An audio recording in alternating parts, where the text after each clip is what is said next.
What is going on, guys? It's your boy Kwame here, just here with my boys. Okay, we are at Henley Beach. It is amazing down here. We're about to shoot some Q&As for you guys. Make sure you click the subscribe button, and I'm gonna try pump out as much as I can for you guys, so you guys can benefit from my knowledge. Please leave any comments in the comment section below for the next Q&A. For the next Q&A. So don't forget to leave your questions below. It's gonna be awesome. Stay tuned, guys. So a while ago I put out a Q&A on my Instagram page at Kwame Duah. Quite a few questions from a lot of people, and it was so much fun. Like, I love trying to help you guys out, trying to put out my time for you, and I hope you guys would be able to benefit from this. So shout out to everyone that asked me questions. I'm gonna make sure your names of your Instagram or YouTube is going to be on the side of the screen, so make sure you check it out. Alright, so the first question is from Rylan Holland 32. Rylan said, can training / bodybuilding affect you as a teenager? So that's a really interesting question, and that's actually that's actually a question that's asked quite a lot. A lot of people think that, you know, lifting weights could stunt growth or vice versa. So I'm going to give you my personal opinion on that. Personally, I started training when I was 13. I had a bunch of dumbbells, so 13, still a teenager, and yeah, I loved it. Like, I didn't do much heavy lifting per se as a teenager. I had my pair of dumbbells, and generally what I used to do was lots of arms, lots of chest, you know, the beach muscles, lots of push-ups. I was heavily involved in sports, and I loved it. So I loved running around. I was such an active person as a young one. So I didn't actually start training seriously until I was about 15, 16. That's when I actually started getting a little bit heavily into bodybuilding and training. But personally, I think as long as you train with good form and technique, personally, I don't think it should affect your growth. I do understand that when you are growing, especially as a teenager, your body is still developing, so you just have to be careful with personally, I think you have to be careful with some things like, you know, going crazy heavy with squats or like stuff like that, that can actually put pressure and compression on your spine. I don't know how much that would be backed by research, so I'm just giving you my opinion, but I think it should be okay as long as you train with good form and technique and focus on that. Yeah, so yeah, Rylan, I hope you got a bit of an answer there. Just mainly focus on form and technique, focus on some time and attention training. I personally think like 15, 16, you should be fine. Like, lifting weights shouldn't really cause so much drama to you, or shouldn't really be so much of an issue as well. So I really hope you would be able to benefit from this question, and I'm going to move over to the next one. So my next question is from Vivek, Instagram name vivkb, which is showing here, and his question is, how important is the week after comp when it comes to putting on optimal size?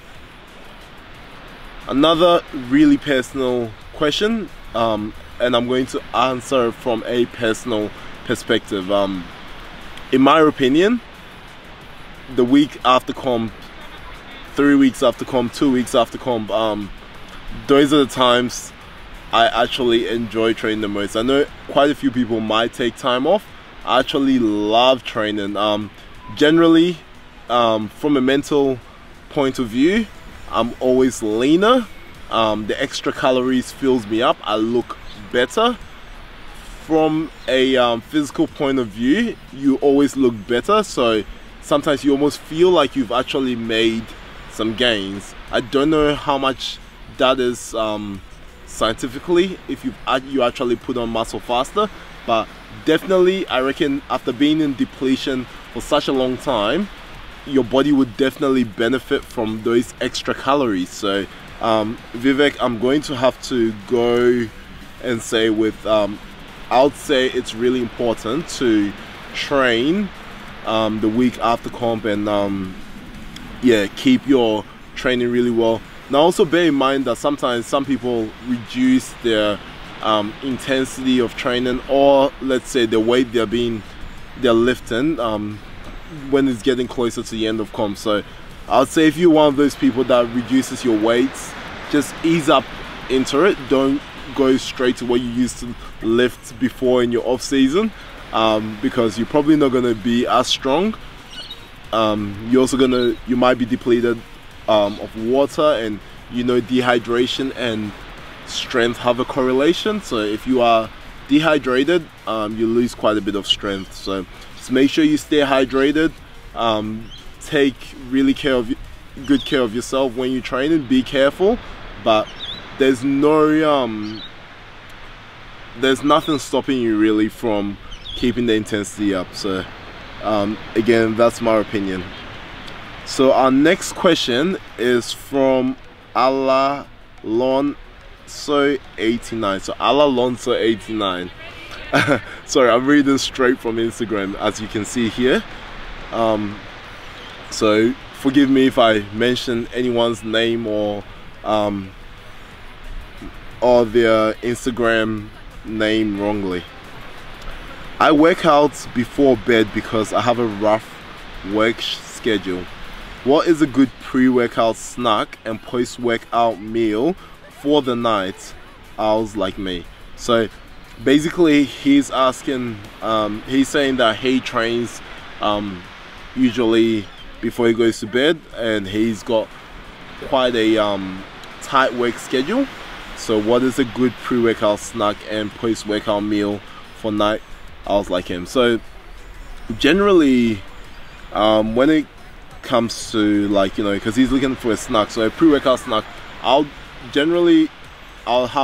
like having stuff like fruits, like a little bit of fruit, sometimes some MCT oils like coconut oil, because they digest really fast, and that's as a pre-workout meal. I can have like a little bit of protein, so I can have my chicken, my turkey mince.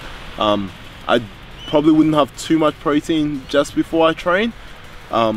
I try to keep my high GI, so my simpler carbs a little bit higher before my pre-workout, sorry, as my pre-workout meal.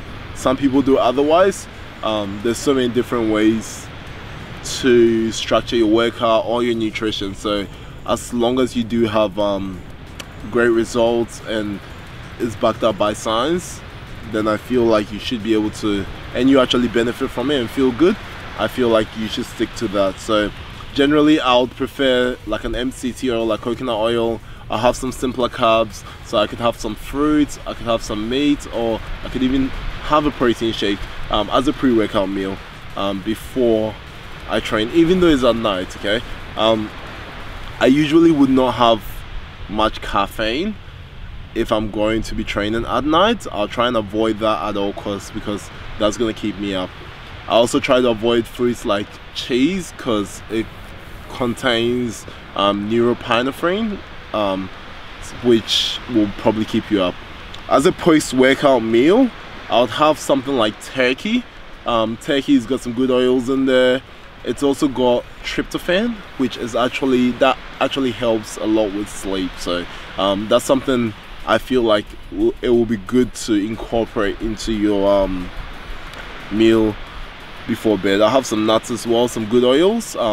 Reason for having some good fats and oils is because those fats and oils would slow down your absorption of your protein digestion, and that's what you want when you're about to sleep, because you're going to a recovery mode and you're probably not going to be eaten for a period of 8 hours, 6 to 8 hours. So hopefully your body would the slow digestion would provide more protein available for your muscles to recover, like during the recovery period. And you know, we all know you grow while you sleep too. So the next question is from 10 Superman Fitness, and it says, how often do you train legs? I've had a lot of questions about legs. Make sure you click the I to check out my full leg workout video.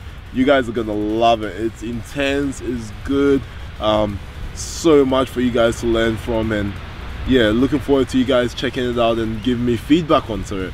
And remember guys, I'm going to try my best to help you as much as possible, so please leave in the comment section below your comments and any questions, so I could answer them for you with my next Q&A video on YouTube. So yeah, how often do I train legs? Personally, I've always trained legs once a week, and only that. So I put quads and hamstrings in the same workout, and I usually enjoy that. I smash them really hard. Most of the time I'll train legs and I'll be out for like 5 days before I can train them again. And I don't feel like, if my muscles haven't recovered from a bodybuilding perspective, it's essential for me to train them again. I find once a week is enough. With that being said, that's just me. Legs are a stronger muscle group for me. I've had clients in the past that have struggled with legs, and I've also tried different training programs so for instance, I go onto a power building program where sometimes legs is a predominant muscle group that is being used in my power building program. So with that being said, you end up training legs a lot more. If you guys want to check out my website for programs, it's on the screen right now. Make sure you come down, visit it, and yeah, I'm also going to start doing some codes as well on my YouTube, which will benefit you guys, and you can get discounts and everything from my website. So that'll be awesome. Yeah, so with people that have legs as a weaker muscle group, my advice would be to increase the frequency. So 10 Superman Fitness asks how often I train legs. Me personally, I train it once a week.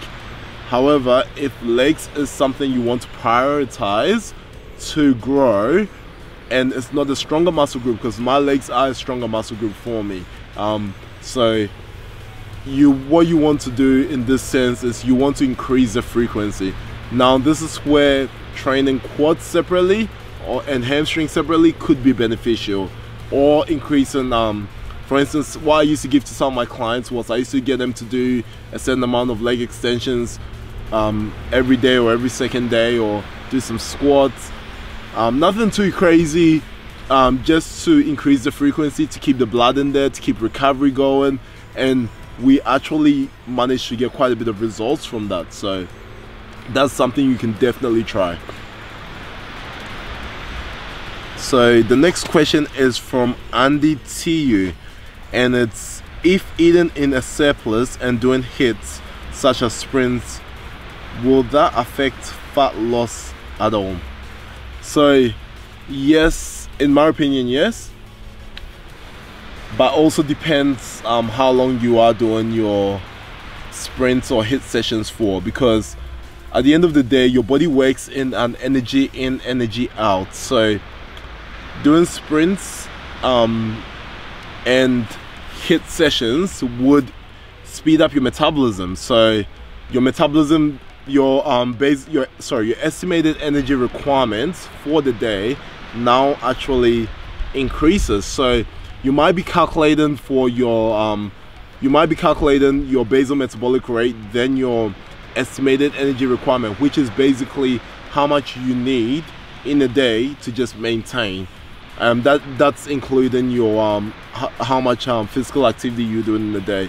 So if you do calculate your estimated energy requirement right, it's estimated, so you're never gonna get it on point, but you can tell, but you can do it by trial and error and how your body reacts to it.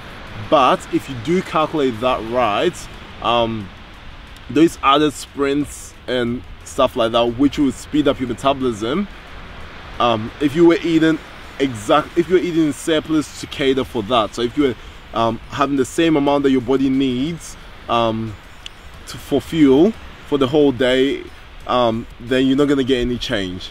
However, if you were eating, for instance, let's say you were eating 2,000 calories a day, okay, and you weren't doing sprints before, and you were maintaining, and you started adding, like, you know, let's say you added like 100 calories into your meal, but then you were doing about like 30 minutes of sprints, which burnt a lot more than 100 calories, then you're going to make progress. You're going to be burning fat in the process, or burning energy in the process. So personally, I think adding these HIIT workouts do make a difference.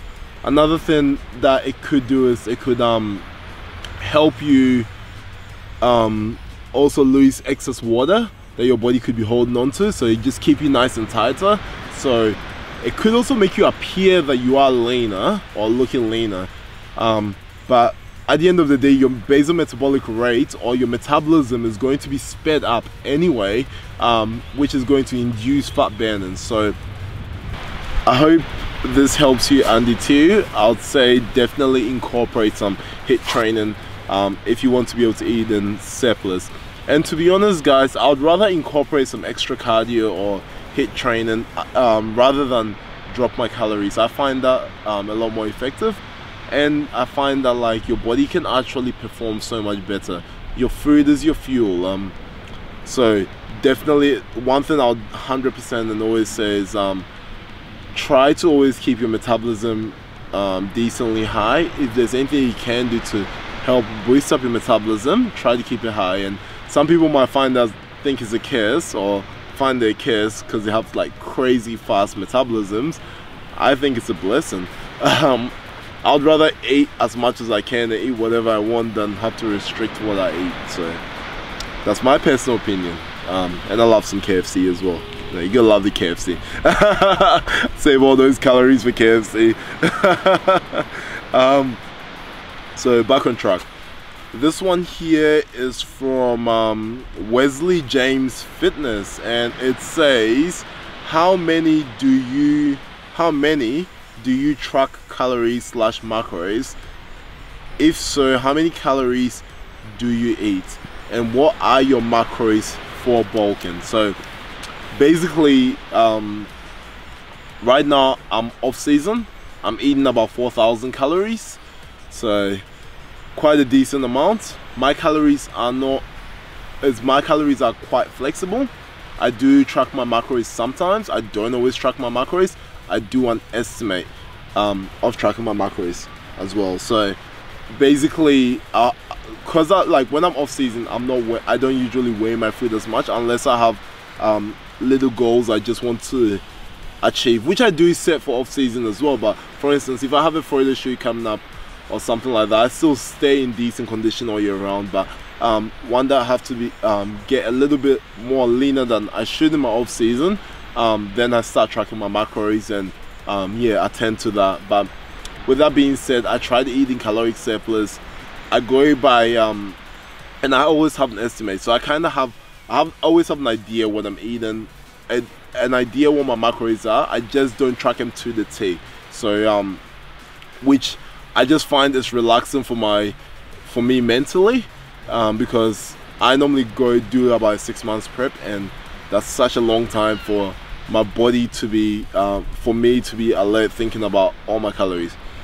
I always try and stay in shape as well. So like if I need to if I feel like, oh, you know, I'm like for my off season I'm gaining weight too quickly, I'm gaining a little bit of excess fat, I might decrease my calories a little bit, not too much.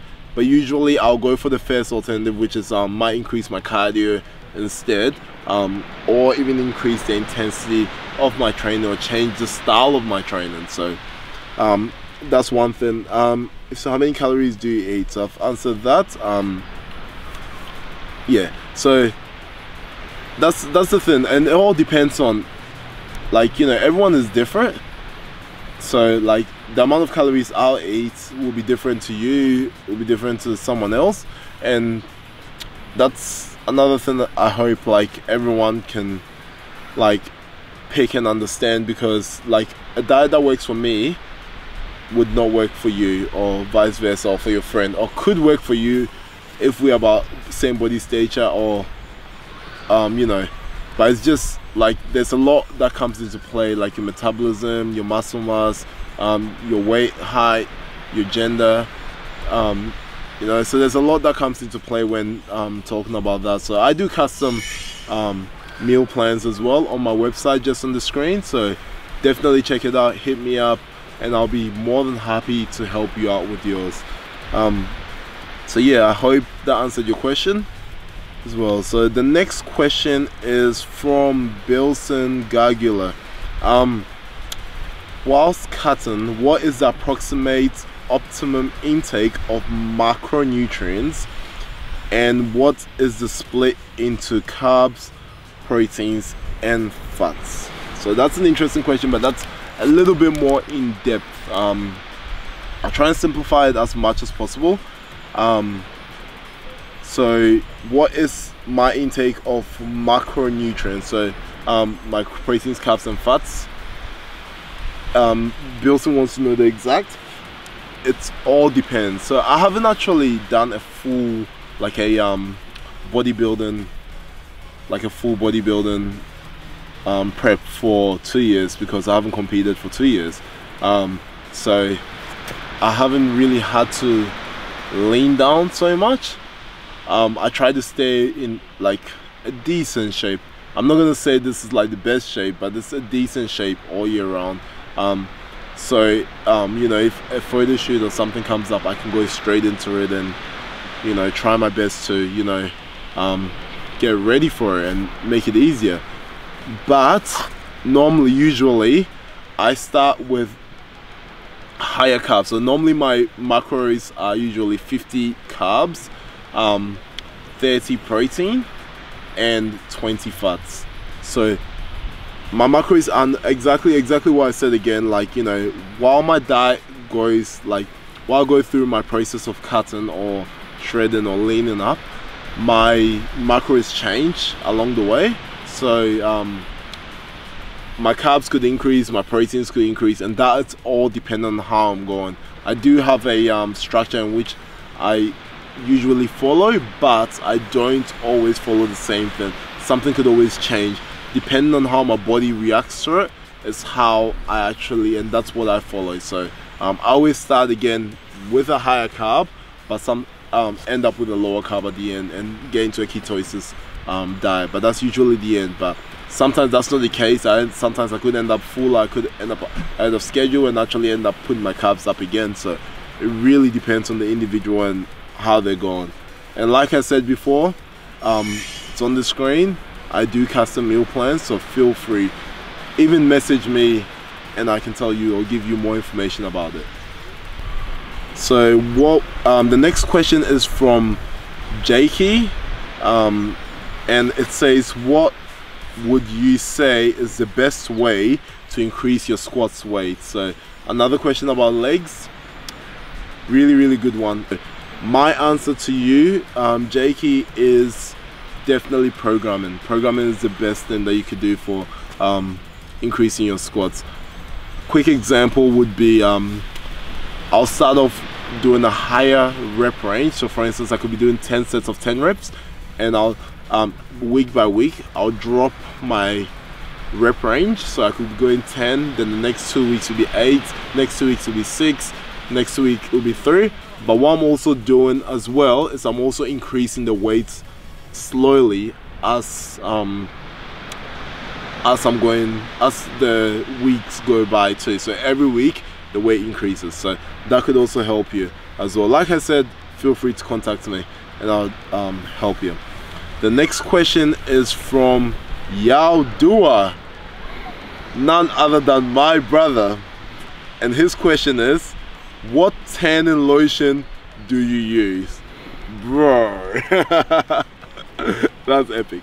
So I mixed up some KFC and some sand. No, I'm joking. Okay, so my tanning lotion, my preferable tanning lotion is the sun. So sit at the beach and chills, enjoy some KFC, some Kool-Aid. You know how it is. So nah, yeah, that's all I got for you, man. That's all I got for you.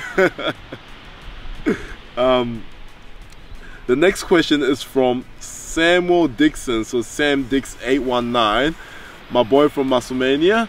And his question is, do you like cookies? Of course I like cookies. Who doesn't like cookies, mate?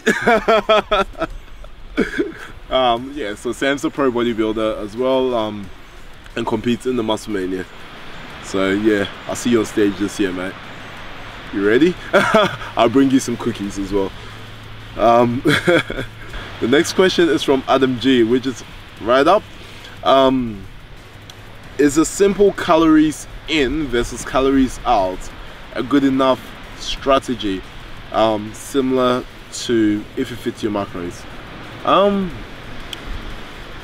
Personally, I think yes, for someone that's starting off, that's not a bad way to you know, control your diet or your meals.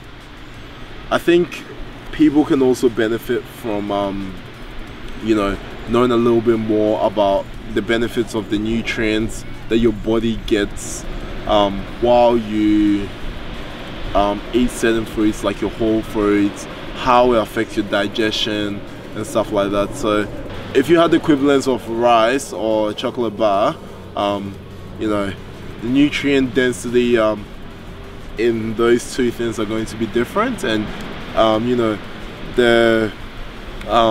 the qualities that you're going to get from the rice as opposed to the chocolate bar, or even the KFC, you know how this you know, it's gonna be quite different. I'm not saying anything bad about KFC. I love KFC. It's for cheat day. So, and that's another thing that I want to actually bring on, like the topic of cheat days as well. You know, like especially for someone who's starting like diets and meal plans and stuff like that, I find mentally it's actually good to incorporate some cheat days for them. I think we should be a little bit more open, and before judging people about, you know, what kind of diet they use or that kind of thing, because I know that's such a big topic that rises in bodybuilding and fitness and stuff like that. But you actually have to see what the person's eating. I mean, if you're eating chocolate and ice cream every day and like eating that much, and you know, there's not much nutrients in what you're eating, then to be honest, you're only causing yourself more of a health risk. But you know, I think the balance is important. So the next question is from my boy Anthony Zujic, and he says, are you human, bro? Personally, my genetic makeup is made of lots of KFC and KFC from Colonel Saunders. The next one is from my boy Ethan Ban. Seriously, how can I look like you? Bro, you're a unit, man. But gotta get an epic tan at the beach, you know, sip on the Kool-Aid and have some KFC. Next question is from Johnny Dunn 123, and he says, how often do you train abs? Because I hate training that shit. I personally train abs once every 3 days. In the past few weeks, I've been training them once pretty much almost every day. So my rule is, if you train abs every day, you get 1 chicken nugget on your cheat day. So it all adds up. So think about that. 7 chicken nuggets on cheat day. Woo. Can be that. Sometimes you can train abs twice a day, and more chicken nuggets for you. Next question is from my boy Braden Haver. Rich Piano says that you can never do too much. So I did a 9-hour arm workout every day for a week straight. Ended up in intensive care for 2 weeks. I'm out now, so how do I need to do 10-hour workouts to make up for my lost gym time? This is definitely, so I need to do 10 hours to make up for my lost gym time. Sorry, he made a mistake. This one is definitely a troll one. I don't even know how to answer that. I actually don't. Are you trolling me right now? So okay, your main question is, so how do you actually make up for your 10 hours lost gym time? Bruh, just do some bicep curls with KFC into your mouth, and you know, that'll get the arms bigger.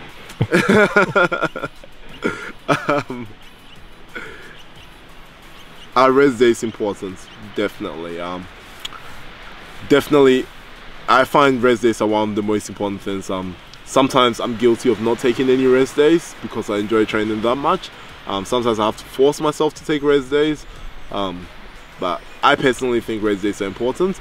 But also personally, I think it's also a personal thing, because if your body does need recovery, you have to listen to it. And you know, remember, one of the ways of building muscle is recovery. Recovery is an important factor of building muscle. So yeah, so thank you guys for watching. Thanks for tuning in. I know I picked a lot of random questions from the Q&A list. There's a lot that came through. Thank you so much for your time. I hope you enjoyed it, had a bit of a laugh too. Make sure you leave your questions in the comments below, and I'm going to be picking some more random ones and answering them for you guys. Recently I went to Orlando, Florida, and had a big trip to the USA, so that was really nice. I made a video about it, so make sure you click the I to check it out. I'm going to try my best to help you as much as I can. I'm taking a lot of time out of my day for you. Please give my video a like, also hit the subscribe button, and I'll get back to you as well. Peace.